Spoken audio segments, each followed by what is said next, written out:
In today's video, I'm going to do a little bit of a customization to my Estelle Weeks planner, so stay tuned.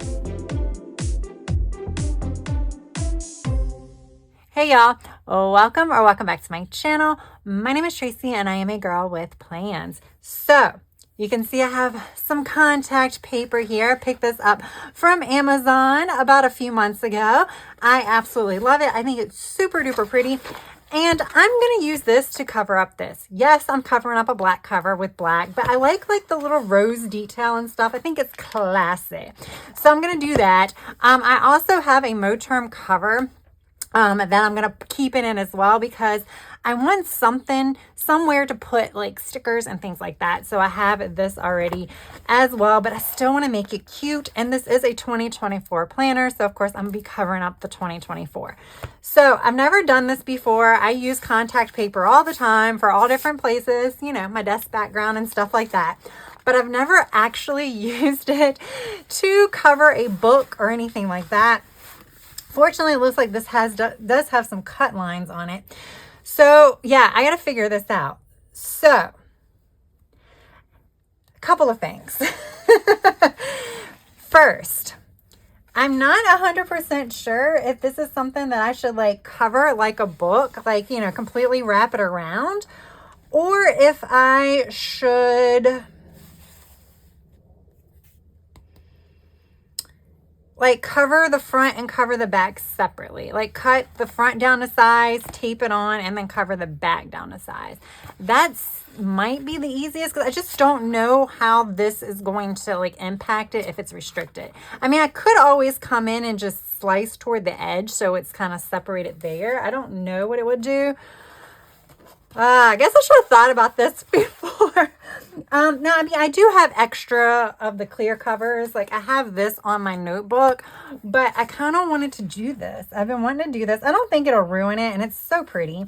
All right, now this is a little, I don't know if the actual contact paper isn't cut. It's just the paper. Okay, so I can actually bring it all the way down to the end, it looks like. So what should I do, guys? Okay, so I could do like this too, and then bring it over. So I just feel like that's going to be too tight. All right, so let's see.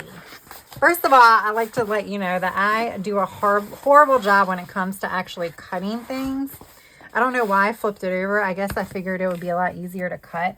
I do a horrible job. You should see how I cut wrapping paper. It is just, it's ugly. All right, so there is a line here that looks like I could cut. All right, guys, so I'm going to come at you in a voiceover format and speed it up just a tad because this was a pretty long setup process, not necessarily the covering of the planner, but some of the other setup that I end up doing a little bit later. So I'm using this metal L-shaped ruler. It has a little bit more sturdiness, so I can press down. Plus, it's a little bit longer, so I can cut it a little bit better. And then I decided to use a box cutter instead of using my X-Acto knife. I just feel like I got a better handle with the box cutter than I do with the X-Acto knife, so I can put a little bit more pressure on it to make sure that the cut is not only straight, but it goes all the way through. But I will say this contact paper is actually a little thin. You can almost rip it with just your hands. So I don't think, I mean, it should be fine once it's on the actual planner, but you do have to be a little bit delicate with it when you're actually working with it before it makes it to the planner. But yeah, so I went ahead and cut it to size for the cover. And then I unwrap the bottom just a little bit at a time, or the backing just a little bit at a time. So that way there is no like bubbles or anything like that. But in all honesty, this was super easy to place on. I think even if I would have taken the backing off completely, it would have went down bubble free. It was a little bit easier in case I needed to adjust it if it went crooked or anything of that effect. So now I'm just kind of trimming up the edges. I do bust out the X-Acto knife for that to make it a little bit more precise because like I said, I'm not very good with scissors. And then what I'll end up doing is doing the same thing for the back cover. And I kind of go back and forth as far as whether or not I was going to cover the spine at all, like do like a little strip on the spine, especially because there is a 2024 in gold foil on the spine, and I would love to cover that up. Um, and I do end up deciding to do that. But I will say, you won't see it in this video, but it does not stick very well to the spine. And I don't know if it's just because it is a very small strip, so there's just not as much to grab onto. But I also think the fact that you're constantly open and closing the book, which is kind of impacting the spine, that probably also has something to do with it. So if I really want to cover that 2024 on the spine, I'm gonna have to come up with a plan B for that. But yeah, that's pretty much it as far as the cover goes. It was a really, really easy process. Of course, a larger planner might have been a little bit more difficult. This was a very small planner, so that made it a little bit easier. But overall, I'm very, very happy with how this turned out. So now I'm gonna go ahead and, like I said, do the spine, and then I'll pop back in when I start customizing some of the inside pages.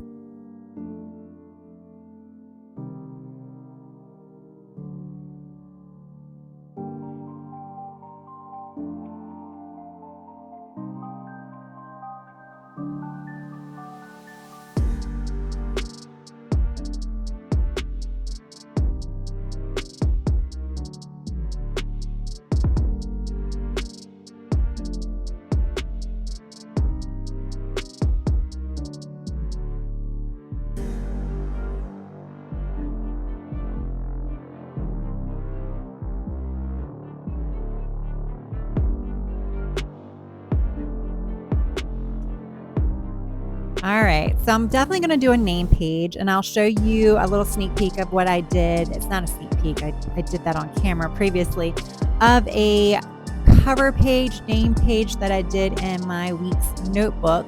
And I'm going to go a little bit more basic with this one. I created some name scripts in Canva and then printed it out with my Cricut. And because this is my social media planner, instead of using my name, I just did my handle. And then I'm going to use these stickers from Live Love Posh. These are from Luxe Fall. I am an affiliate for Live Love Posh, so if you like these stickers or any of their products, you can use my discount code AGWP10 to save 10%. And my affiliate links are always down in the description box. I so appreciate it when you use those links because I do earn a tiny commission. So yeah, you'll see I'll only end up placing this one more sticker there. And I kind of like how it turns out, you know? Sometimes I like to sticker it all up, but sometimes I like to keep it a little simple. So in this particular planner, the next page, there is a calendar. It is out of date, so I will be covering that at a later time. I'll either cover it with a new calendar that is just 2025 that I print, or I may just end up putting a piece of blank sticker paper over it and then just using it for something else. So now I'm going to move to the back of the planner where there is about 28 to 30 sheets of paper. I can't remember off the top of my head, but I decided that I wanted to use these to keep track of monthly social media statistics. Now, I am currently keeping track of that stuff in my supplemental planner, which is the Happy Planner monthly layout.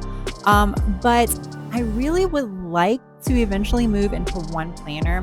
So I figured, being there's blank pages back here, I'm going to try to see if this planner could possibly work to basically hold all the information that I need. So for the time being, I am going to keep it in both places. But I figured this is a good test to see that maybe in 2026, I'll be able to go from 2 planners down to 1 when it comes to my social media. So all I'm doing here is just keeping it simple. I'm just using the Mojo Jojo Date It book to put the months on there. Again, this is a 6-month planner, so I only have to do January through June. And then I added some of those florals just to kind of, add something cute to the page. I did, refrain. I only used 1 sticker per page, but you'll see in a minute where I completely decide to change up where the placement is on a few of them. And I will say I was really impressed with how well stickers came off this Tomoe River paper. It's my first time using this paper, and I was very, very impressed. So yay, 2 thumbs up here. Okay, so I'm just going to go ahead and finish this up, and then in a moment we'll move back to the beginning of the book.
All right, so at the beginning of the book, you have these, I guess, annual overview, perpetual calendar, whatever you want to call it, for the 6 months that's in this particular planner. There are 8 boxes next to each date because this is a graph paper or grid paper, however you want to call it.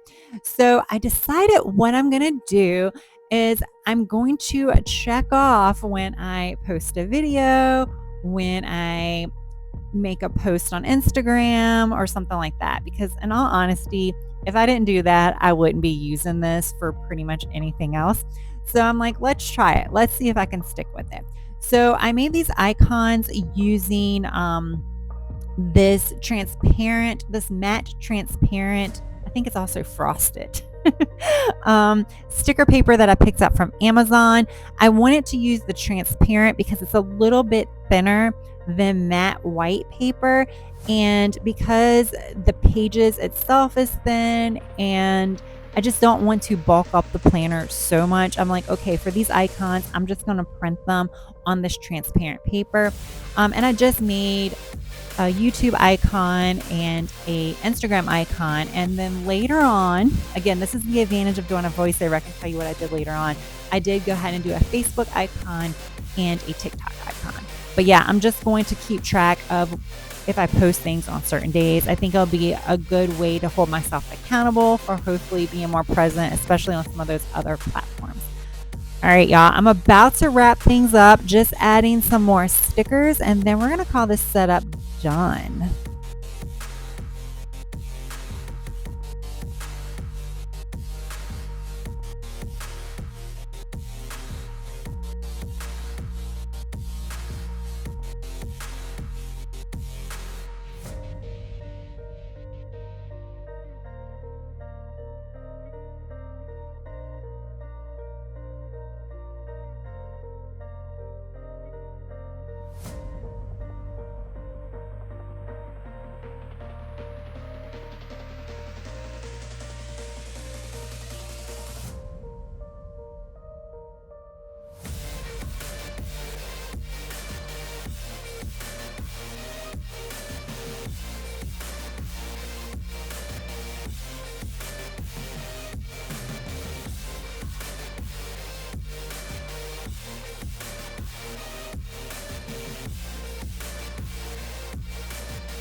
All right, guys, there we go. So here's the beautiful cover again with contact paper. Here's what I made of my name page. I feel like I need to white out the 2024.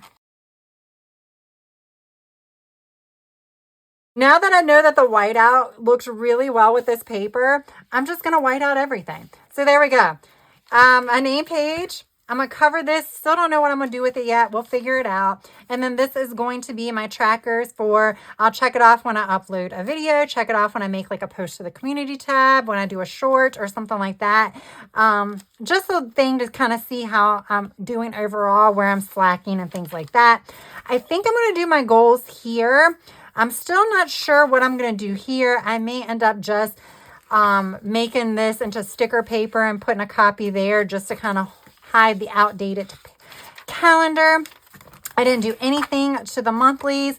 And then that brings us to the back. I skipped a page. And then I'm going to do 2 pages at the end for each of the month. For the, remember, this is a 6-month planner. So here's just where I'm going to do my overall stats or something like that. We'll figure it out as I go. I'll figure out exactly in January what types of stats I want to put in here, what have you. And then I have a couple of extra pages that I kind of decorated to maybe do 6-month totals. And then I'll still have a few pages left in the back. But like I have this supplemental notebook, so I won't run out of paper or anything like that. So I'm just, and this is like, it's like a pencil board. So I'll just put this. I might make something else similar to this that actually comes out on top, so that way it'd be more of like a dashboard where I can actually find the day that I'm currently on, although this will work too, but I would rather do it like that. But there we go, guys. That is the setup of my Estelle's Weeks Planner, which I will be using as my social media content planner. I do hope you enjoyed this video. This is my first time in the week, so it was a little all over the place, which is why I decided to do the voiceover route versus doing talk as I go, because I was a little quiet trying to figure things out. But I had fun. It was fun. I don't think I'm going to have to do much else here. I think this is pretty much done, but I am going to have to do a completely different setup, or, you know, I can copy this setup, but I'm going to have to set up the second half of the year as well. I have plenty of contact paper, so it might look the same. We'll see. All right, guys. Thank you so much for taking time out of your day to watch this video. I really, really do appreciate it. And if you enjoyed it, please press that like button. And if you have yet to subscribe, I hope you will consider subscribing. That is all I have for now. I hope you have a good rest of your day, evening, or night. Until next time, bye.